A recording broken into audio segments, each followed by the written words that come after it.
નમસ્કાર, હું doctor રશીલા R Kanani આજે તમને જ્યોતિબેન થાનકી લિખિત નવપ્રભાતનું સ્મિત વાર્તા સંગ્રહમાંથી થોડીક વાર્તાઓનું ક્રમવાર રસપાન કરાવું છું. આ વાર્તા સંગ્રહની પ્રત્યેક વાર્તા તેનો વાચક જ્યાં બેઠો છે ત્યાંથી તેને ઊંચે ઉઠાવવાનું ભારે ગજુ ધરાવે છે. જીવનના ગાઢ અંધકારને હટાવીને નવપ્રભાતના પ્રકાશ તરફ દોરી જતી આ વાર્તા જીવનના પ્રસંગોની છે. આ વાર્તા સંગ્રહમાં સંવિષ્ટ વાર્તાઓમાં કેટલીક વાર્તાઓ સત્ય ઘટના પર આધારિત છે. આજની વાર્તાનું નામ છે પ્રભુ કૃપાનું પરિણામ. આ વાર્તામાં ગૌરીશંકર નામના શિક્ષકે 12મા ધોરણના વિદ્યાર્થીઓને છેલ્લા દિવસે કહેલી પોતાના જીવનની સત્ય કથા છે.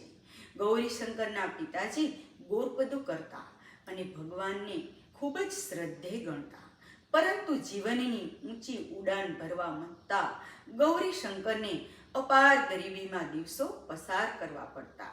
એટલે તેમને ઈશ્વરમાં શ્રદ્ધા ન હતી. પોતે ધોરણ 10માં તનતોડ મહેનત કરી અને સેન્ટર ફર્સ્ટ આવ્યા. શિષ્યવૃત્તિ મેળવી ઇન્ટર સાયન્સ પાસ કરી અને માટુંગાની કોલેજમાં એન્જિનિયરિંગમાં એડમિશન મળી ગયું. કોલેજમાં સખત પરિશ્રમ કરવાથી તેઓ તાવમાં પટકાયા.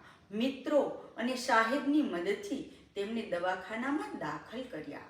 તપાસ કરતાં ખબર પડી કે તેમને ક્ષય રોગ છે. તેઓ કહે છે કે ક્ષયની બીમારીના નિવારણ માટે મને મિરજ હોસ્પિટલમાં દાખલ કરાયો.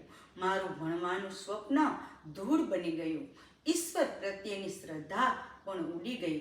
હું જીવન અને મૃત્યુ વચ્ચે ઝોલા ખાતો હતો.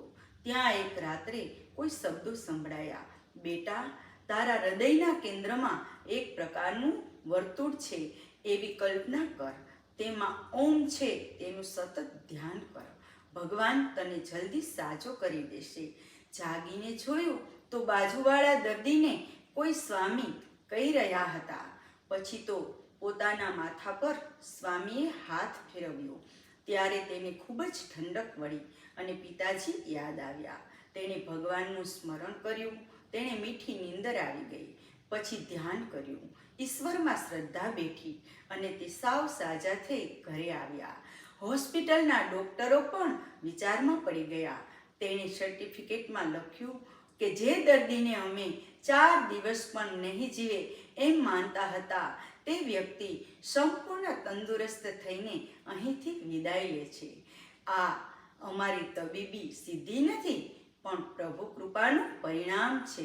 પછી હું ઘેર રહી એક્સટર્નલ એક્ઝામ આપતો ગયો અને ઉચ્ચ માધ્યમિક શાળાનો શિક્ષક બની ગયો.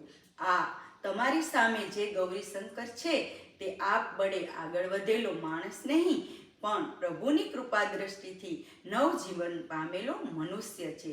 બસ આ છે મારા શિક્ષકની જીવન કથા. અસ્તુ.